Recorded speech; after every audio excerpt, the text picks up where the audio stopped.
Hello friends, मैं हूँ Shipra. GS अड्डा में आपका स्वागत है। फ्रेंड्स, ये बिल्कुल नया चैनल है और इवन आज फर्स्ट टाइम इस चैनल पे ही मैं आपको इस चैनल के बारे में कुछ इंट्रोडक्शन दूंगी कि इस चैनल पे आपको क्या मिलेगा, कैसे मिलेगा। तो मैं आपको बताता हूँ फ्रेंड्स, ये एक स्टडी चैनल है जिसमें कि आपको जीएस से रिलेटेड सारी चीज़ों को वन बाय वन सब फॉलो कराया जाएगा। और ये ARO या फिर कोई भी स्टेट पीसीएस हो या फिर आपके वनडे एग्ज़ाम्स हो, उन सब के लिए आपके लिए बेनिफिशियल होने वाला है। फ्रेंड्स, यहाँ मैं कोई बड़े बड़े वादे करने नहीं आई हूँ, बट हाँ, इतना वादा ज़रूर कर सकती हूँ कि जितनी मेहनत मैं आपके लिए करने का इरादा लेकर आई हूँ, अगर उतनी मेहनत आप सिर्फ अपने लिए कर देंगे ना, तो मैं गारंटी देती हूँ कि आपकी सक्सेस आप ही के हाथ में है और कहीं नहीं गई। फ्रेंड्स, यहाँ पे मैंने बहुत अच्छा सा एक शेड्यूल अपने हिसाब से बना रखा है, ये सोच कर के किस तरह से आपको लेके चलना है। तो मैं आपको बताऊँ, अभी आपने देखा होगा, अभी जल्दी ही यूपी पीसीएस का कैलेंडर आया है, जिसमें आपने देखा होगा कि कई सारे एग्ज़ाम्स आपके इधर जून से लेके दिसंबर तक के बीच में आपके समीक्षा अधिकारी मतलब ARO और पीसीएस के एग्ज़ाम्स, और उसके अलावा बहुत सारे state PCS, other state PCS वगैरह लगे पड़े हैं। एनटीपीसी के एग्ज़ाम्स आपके चल ही रहे हैं। आपको पता है कि ये 2022 में जो कि इलेक्शन है, इस वजह से हर क्षेत्र में बम्पर भर्तियाँ आ रही हैं। और फ्रेंड्स, जीएस एक ऐसा पोर्शन है जो किसी से भी अछूता नहीं है। कोई भी ऐसा एरिया नहीं है जहाँ पे जीएस के क्वेश्चंस नहीं आते हों। और फ्रेंड्स, अब वो समय भी नहीं रहा कि हम ये बोलें कि हाँ, जीएस में ये पोर्शन स्पेशली पीसीएस के लिए है, ये पोर्शन स्पेशली एसएससी के लिए है। ऐसा कुछ नहीं है फ्रेंड। जीएस होता है, जनरल स्टडीज़ का जो सेक्शन है ना, वो बहुत ब्रॉड है। फ़िलहाल ये हिस्ट्री, ज्योग्राफी, पॉलिटी, एनवायरनमेंट सबको मिक्स करके बना हुआ है और इसकी कोई भी सीमा नहीं है कि ये कहाँ तक है।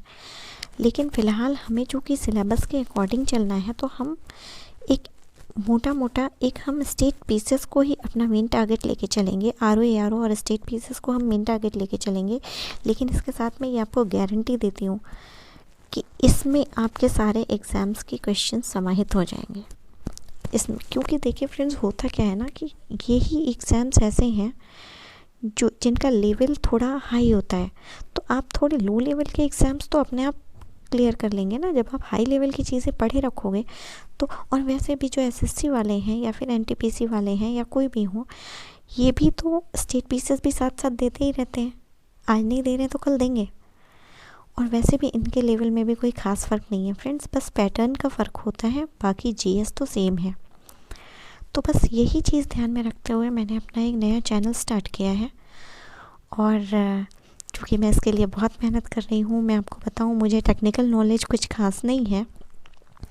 मैं पढ़ा तो सकती हूँ, बस टेक्नोलॉजी के मामले में मैं इतनी एक्सपर्ट नहीं हूँ। पर फिर भी मैंने अकेले के बेस पे, मेरी कोई टीम नहीं है, मैं सिर्फ अपने बेस पे ये चीज़ें कर रही हूँ आपके लिए। और सच बताऊँ, बहुत मेहनत लग रही है, पर बहुत अच्छा लग रहा है। बहुत ही अच्छा महसूस कर रही हूँ। पहली बार कुछ ऐसा करने का मौका मिला है कि लोगों के लिए इतनी मेहनत कर रही हूँ मैं।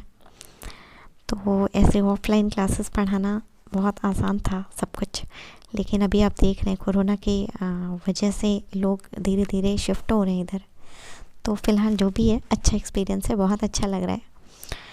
बस आप सबसे ये रिक्वेस्ट है कि आप इस चैनल को थोड़ा सा टाइम दें, इसे पूरा देखें। मैं ये आपसे रिक्वेस्ट बिल्कुल नहीं करूँगी कि आपको ये चैनल पसंद ना आए तो आप मेरे चैनल को सब्सक्राइब करें, बिल्कुल ना करें। इवन लाइक करने के लायक हो तो ही लाइक करें वीडियोस को, ना लाइक करने के लायक लगे तो डिसलाइक करें, बताएं कहाँ कमी है। लेकिन फ़िलहाल मैं इतना भरोसा अपने ऊपर कर सकती हूँ कि आप ऐसा नहीं कर पाएंगे, क्योंकि मैंने जिस स्तर की तैयारी करके रखी है आपके लिए, मुझे नहीं लगता कि उसमें आपको कमियाँ मिलेंगी। पर अगर मिलेंगी तो वो सर आँखों पर, मैं उसे सुधारने के लिए तैयार हूँ, बशर्ते आप तैयार हों अपनी खुद की मदद के लिए। तो फ्रेंड्स, यहाँ मैं बहुत छोटा सा एक वीडियो लेके सिर्फ आई थी, सिर्फ आपको एक इंट्रोडक्शन देने के लिए कि हम किस तरह से अपनी चीज़ों को लेके चलेंगे। जैसा कि आप इस टाइम वीडियो पे जो ये पेज लगा हुआ है, जो थंबनेल है, इस पे आप देख रहे होंगे, इस पे मैंने कुछ पॉइंट्स लिख रखे हैं, कॉन्सेप्ट और ट्रिक्स, मैपिंग, ये सारी चीज़ों के बारे में ये चीज़ें आप देख रहे होंगे। तो ये चीज़ें मैंने सिर्फ इसलिए लिख रखी हैं ताकि आप जान सकें कि मैं क्या क्या चीज़ें आपको प्रोवाइड कराने वाली हूँ। फ्रेंड्स, कॉन्सेप्ट की जहाँ तक बात है, कॉन्सेप्ट तो ये तो मैं मानती ही नहीं हूँ कि किसी भी चीज़ को खाली रट्टा मार रट लो। रट्टा मार कुछ भी नहीं होता, और रट्टा मार जो होता भी है फ्रेंड्स, वो टिकता नहीं है। अगर आपको एग्जामिनेशन हॉल में चीज़ों को लेके जाना है तो जाहिर सी बात है आपको उन्हें समझना पड़ेगा, और मैं उस कॉन्सेप्ट को आपको कहानी की तरह इतना घोल के पिला दूँगी कि वो चीज़ें आपकी ज़बान पे आ जाएंगी, नींद में आपके सपनों में आएंगी।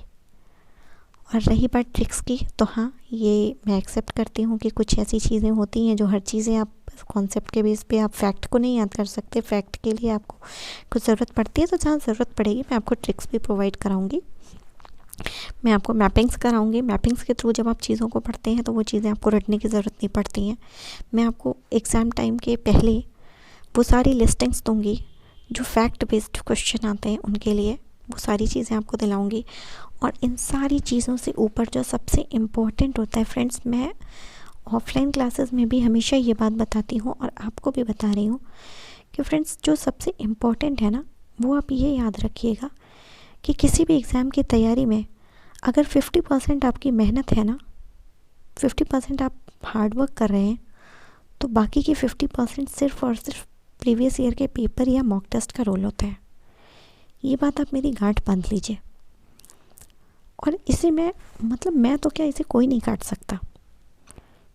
मैं ये लिख के आपको दे सकती हूँ कि अगर आपने सिर्फ मॉक टेस्ट सॉल्व किए हैं, बाकी कुछ भी चीज़ें नहीं पढ़ी हैं, तो हो सकता है आप एग्ज़ाम क्वालिफाई कर लें। मैं प्रीलिम्स लेवल की बात कर रही हूँ।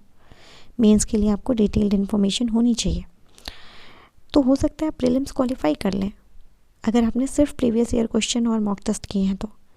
लेकिन अगर आपने पूरी कॉन्सेप्ट सब कुछ पढ़ रखा है लेकिन आपने मॉक टेस्ट नहीं किया है, तो फिर आपके लिए थोड़ा ये मुश्किल हो जाता है। उसका रीज़न मैं आपको बताती हूँ फ्रेंड्स। क्या होता है ना, क्वेश्चन पेपर का एक पैटर्न होता है, वो अपने प्रीवियस ईयर के क्वेश्चन सेम टू सेम भले ही ना पूछें, लेकिन उसी के इर्द गिर्द घूमते रहते हैं। बस यही वजह है कि हम उन चीज़ों को डीप में पढ़ते हैं। जो आए हुए क्वेश्चंस हैं, हम उसके बारे में पूरे डीप में इंफॉर्मेशन लेते हैं, उनके चारों ऑप्शंस के बारे में पढ़ते हैं, क्योंकि हमें भी पता है कि वो इम्पोर्टेंट टॉपिक है और क्वेश्चंस इसी के इर्द गिर्द घूमेंगे। फ्रेंड्स, आपको मैं एक एग्जाम्पल दे के बताऊँ ना, तो इसे यही कहते हैं, जैसे आप कोई एग्ज़ाम देने जाते हो, आप पहले से प्रीवियस ईयर क्वेश्चंस और मॉक टेस्ट करके जाते हो, तो क्या होता है ना कि बहुत पॉसिबिलिटी बढ़ जाती है कि आप एग्ज़ाम क्वालिफाई कर जाओगे। सॉरी, उसका रीज़न होता है फ्रेंड्स, आप जब देखिए, मैंने अपने थंबनेल पर सबसे पहले ऊपर यही लाइन लिख रखी है कि तैयारी युद्ध स्तर की। फ्रेंड्स, आपको पता है ना, बाबर जब कोई भी युद्ध करने, बाबर के युद्ध आपको भी पता होगा, आपने ट्रिक्स में भी पढ़ रखा होगा शायद, और अगर ट्रिक्स में नहीं पढ़ा होगा तो कॉन्सेप्ट बेसिस पे आपने थोड़ा बहुत पढ़ा होगा कि पानीपत का युद्ध, वो बोला था ना, उसको बोला गया है कि पानी पिया खाना खाया, चांद देखा घर गया मर गया, है ना। ये ट्रिक्स हैं बाबर के सारे युद्धों की। तो उसके वो 1526 से लेके 1530 के बीच में ये सारी चीज़ें होती हैं। पानी पिया यानी पानीपत की लड़ाई, उसके बाद खाना खाया यानी खानवा की लड़ाई, चांद देखा यानी चंदेरी की लड़ाई, घर गया यानी कि घाघरा की लड़ाई, और मर गया का मतलब 1530 में मर जाता है। ये 1526, 27, 28, 29, 30 की बात होती है। तो आपने ये नोटिस किया है कि बाबर सारे युद्ध जीतता था। उसका रीज़न होता है ना फ्रेंड्स, क्या होता है कि बाबर के बारे में कहा जाता है कि जब बाबर युद्ध के कहीं उसका युद्ध होना होता था ना, तो वो पहले से उस जगह पे जाता था, उस युद्ध स्थल पे जाता था, वहाँ जाता था, वहाँ की चीज़ों को परखता था कि मैं युद्ध करूँगा तो कहाँ पे मैं अपनी औजार, अपनी तोपें वगैरह कहाँ लगाऊंगा, कहाँ मैं खड़ा होऊंगा, कहाँ अपने सैनिकों को खड़ा करूँगा और किस तरह करूँगा। जब वो इतनी प्लानिंग करके आता था ना, तो वो युद्ध को जीत के ही आता था। बस मॉक टेस्ट का वही रोल है फ्रेंड्स। जब आप मॉक टेस्ट देते देते आप इतने हैबिचुअल हो जाते हो ना, कि एक तो सबसे बड़ी बात कि आपके मैक्सिमम क्वेश्चंस आपकी आंखों के सामने से गुजरे होते हैं, तो वो पॉसिबिलिटी ना के बराबर हो जाती है कि आपको क्वेश्चंस एग्ज़ाम में गलत करेंगे। दूसरी चीज़ कि अगर कोई क्वेश्चन ऐसे हैं भी जो आपको नहीं भी आ रहे हैं, तो उस केस में क्या होता है ना फ्रेंड्स, जब हम एग्ज़ाम देने जाते हैं एग्ज़ाम हॉल में, एग्ज़ामिनेशन हॉल में, हमारे माइंड का एकदम अलग ही हिसाब किताब चलता है। हम घबराए हुए रहते हैं, हम परेशान रहते हैं। तो जब आप बार बार मॉक टेस्ट सॉल्व करके घर से जाते हो ना, तो वहाँ पे भी आपको ऐसा ही लगता है जैसे मैं मॉक टेस्ट सॉल्व करने बैठा हूँ। तो वो जो घबराहट होती है ना, उस घबराहट में अक्सर लोगों के 7-8 सवाल तो ऐसे ही गलत हो जाते हैं। वो पॉसिबिलिटी जो आपके गलत होने की थी ना, वो कम हो जाती है। और ये 2 तरीके से एग्ज़ाम्स क्वालिफ़ाई किए जाते हैं। एक तो एक ये कि आप क्वेश्चन ज़्यादा से ज़्यादा सही करें, दूसरा ये कि आप कम से कम गलत करें, क्योंकि आजकल सारे एग्ज़ाम्स में आप देख रहे हैं माइनस मार्किंग है। तो फ्रेंड्स, बस इतनी सी समझने की बात थी। इन्हीं चीज़ों को हम लेके आगे बढ़ेंगे। ये एक थोड़ा सा वीडियो बड़ा हो रहा है, लेकिन बस मेरा मेन मोटो था कि मैं आपको समझा सकूं कि आप प्लीज़ ज़रूर देखें मेरी वीडियोस। और हाँ, देख के बीच में हटने की कोशिश ना करें, पूरा देखें, ताकि आपको कोई भी चीज़ ना फ्रेंड्स शुरुआत करने में थोड़ा अटपटा सा लगता है। मे बी आपको पहले ही शुरू में आप देखें तो शायद आपको लगे कि स्टैंडर्ड इनका ऊपर जा रहा है, या फिर हमें नहीं समझ में आ रहा है, हम ज़ीरो लेवल पे हैं, ऐसा कुछ है। फ्रेंड्स, मैं सच बताती हूँ, मैं ज़ीरो लेवल से ही लेके चलूँगी। मैं उस लेवल से लेके चलूँगी जहाँ पे मैं मान के चलूँगी कि सामने वाले को कुछ भी नहीं पता है।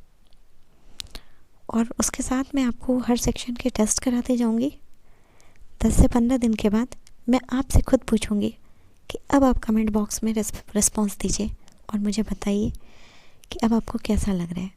और मैं गारंटी लेती हूँ फ्रेंड्स, हफ्ते भर के बाद, 15 दिन तो मैं ज़्यादा बोल रही हूँ, हफ्ते 10 दिन मुझे कमेंट आएगा कि मैंने अच्छी तैयारी कर रखी है और अब मुझे पॉलिटी अच्छी लगने लगी है।